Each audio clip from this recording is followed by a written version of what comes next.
The Sports Report crew is headed out for a night on the town, but first we talk NFL Draft. Join us for the road trip next on the Sports Report. Here we go.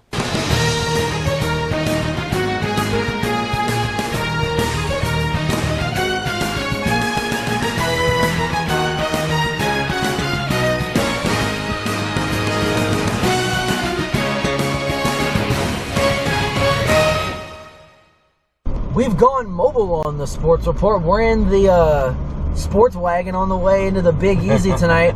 That's Paul driving. I'm Chris, as always. 2014 NFL Draft in the books. How'd the boys in black and gold do to you, Paul? Well, I think, what did they do to me? How did they do to you? How did they? Well, okay. I thought we had an excellent draft. I mean, a lot of the experts, so-called experts, think that we didn't have a very good draft, but I'll disagree with them. I felt that the Saints drafted for need, like we needed to, and it started off in a big way. Wide receiver, and I called it wide receiver in the first round. Brandon Cooks out of Oregon State, one of the guys that you and I previewed. Out of Oregon State. He was on both of our draft radars, actually. We kind of figured that he was well within the realm of possibility. Neither of us really thought the Saints were going to trade up to get him as high as they did. It was it 7 picks, I believe? We traded from 27 to 20, and you know what? I'm in agreement with Sean Payton. If that was one of the guys or the guy that the Saints coveted in the first round, he wasn't going to be there at 27, although there would have been a talent at that wide receiver position at pick 27, namely Marquise Lee. But if Brandon Cooks was the guy, then the Saints did right, because I don't think he would have been there at 27. I don't believe so either. And when you look at it, like you said, a lot of the experts didn't think it was a great draft for us. But then again, it wasn't a very shiny draft class. It wasn't full of pomp and circumstance with Johnny Manziel's or Blake Bortles. It was a need-based draft. For a lot of teams, not just the Saints. Exactly. And, you talk about Brandon Cooks. He's 5'10", he's 190, he's very shifty. He's going to be a little bit bigger version of Darren Sproles. Absolutely. Not by much. No, not by much. But you're going to use him in that same Darren Sproles type role, and you're going to have a younger guy at that position. He's going to have quicker feet. His hands are one of the best, and we've heard Coach Mike Riley on some of the local stations down here, namely on WWL, saying Drew Brees is going to have a hell of a weapon at that position, and he's going to, and Brandon Cooks, I think, is going to develop well in this system. Absolutely, I believe so. He's a lot of his reports from college. I mean, first of all, he won the 2013 Biletnikoff Award as the best receiver in the country. Rightly so. He's very shifty. He's very light on his feet. Makes a ton of guys miss, and he's a very solid Lance Moore-esque route runner. If you want to talk about a very solid route runner.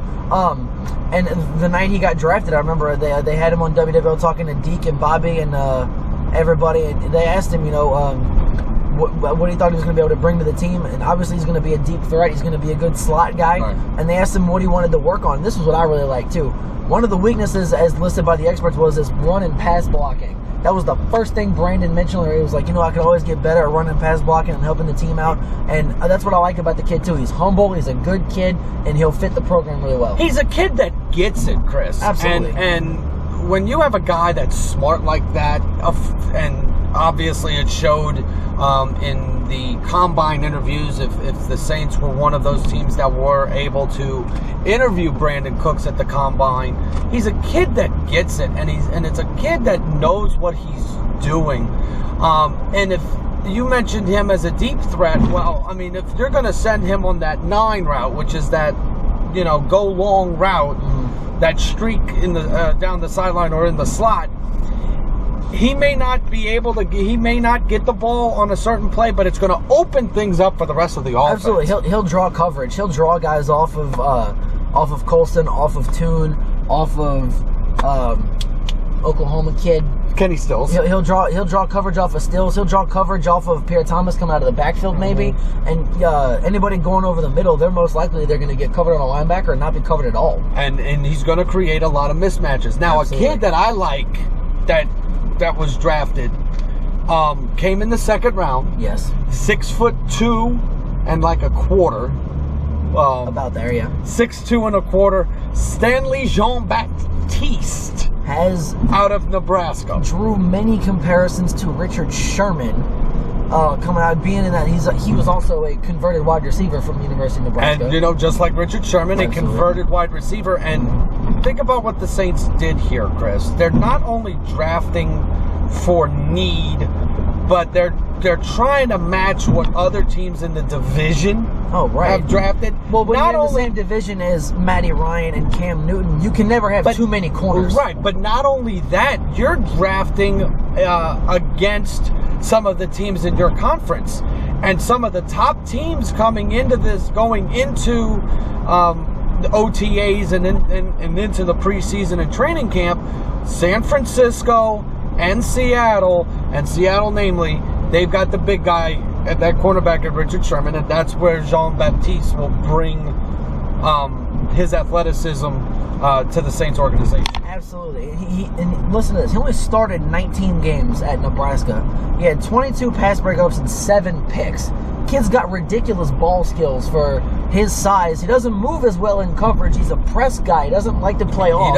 He likes to play that bump and run. He doesn't like to play that zone. That's his weakness. But you're going into a defense that's run by Rob Ryan, who is going to be able to develop this kid even more so than what he was at Nebraska. Not saying he had bad defensive coaching. Bo Pelini's one of the best defensive coaches in college football. Absolutely. But when you get to the NFL, and who are some of the most respected defensive coordinators in the league? Rob Ryan is on that list. Absolutely. He will absolutely develop this kid. And he really, watching some of his highlights, he likes being physical with receivers. He likes jamming them off their routes and kind of getting them uncomfortable, and that's where he makes his mark on them. And in today's NFL, that's what you have to have that. Absolutely. He's that prototypical big physical NFL corner, which a lot of teams are going after right now. No third-round pick, because that's something that they traded away to make the pick for Brandon Cooks. Yes. So no third-round pick. Their next pick came in the 4th round, and they drafted a relatively unknown guy out of Cal by the name of Kyrie Fort. Kyrie Fort. First of all, looking at the way his name is spelled, you never think you'd get Kyrie out of that, but, it is what it is. 6'2", 248. He was a Penn State transfer post Joe Paterno scandal and everything. And he was one of the guys that left State College. Only played in 9 games in 2013 with Cal. Not a whole lot was known about this kid, honestly. And the funny thing was, when he got the call from the Saints from Coach Payton saying they wanted to draft him, he thought it was a joke. Really? Yes, he thought somebody was trying to pull a fast one on him. Wow, 4th round pick out of Cal. According to Mike Detillier and some other draft experts, from what they know about this kid, he's a very athletic guy, a very strong guy that is going to be can turn into one of these diamonds in the rough that you always hear about. Mm-hmm. But his main thing, according to David Shaw, who was on draft coverage on the NFL Network, David Shaw being the head coach at Stanford, that he's going to help you almost immediately in special teams. Absolutely, immediately in special teams. And my one problem with Mr. Fort was that everywhere I was reading his analysis, he was very injury prone. And it was one of those things where he was injuries riddled his career. And, hopefully all that's behind him. I'd like to see him have a healthy career in the black and gold. But, instant special teams is something, the Saints have always been pretty decent at in later years. And as soon as, if you can jump into either the kick coverage team or the punt coverage team or anything like that and make an immediate impact, then you're already helping out. A lot of games in the sport of football, not on any level, are won and lost, not on the offensive and defensive line, but a lot of those games are won in special teams. Yeah, and a lot of people don't realize that. Some of the offensive and defensive skill players get a lot of the glory and the highlight reel footage on them. But those special teams guys that are throwing their bodies around for blocks and trying to make tackles, those are the guys that are the heroes of some games. And speaking of special teams, another guy that could very well produce on special teams would be one of those almost not so much an immediate impact on special teams, but can very well be a special teams contributor, is the kid that the Saints drafted in their first of 2 5th-round draft picks, Vinny Sunseri out of the University of Alabama. Yes. Sunseri, had a very, very good college career. I mean, wasn't the most physical, athletic guy on the field for Nick Saban's defense, but the thing about that was that you had told me off camera a couple days ago, he was the quarterback of that defense, and you and I both know that Nick Saban, Kirby Smart defense is not the simplest thing in the world. No, it's the closest thing to an NFL defense that you're going to get on any level. And that's a Bill Belichick thing. And Saban was a Bill Belichick assistant in Cleveland. Mm-hmm. Okay? And Saban's defense is designed to confuse the offense, and it's been one of the most successful defensive schemes over the last few years. Talking about the national championships that Alabama have won, 3 over the last 5 years. National champion over at Alabama. And that defense had a lot to do with that. Vinny Cincinnati, the other thing that helps him out is he knows football. Yes. And his dad is a coach. He's coached at Alabama.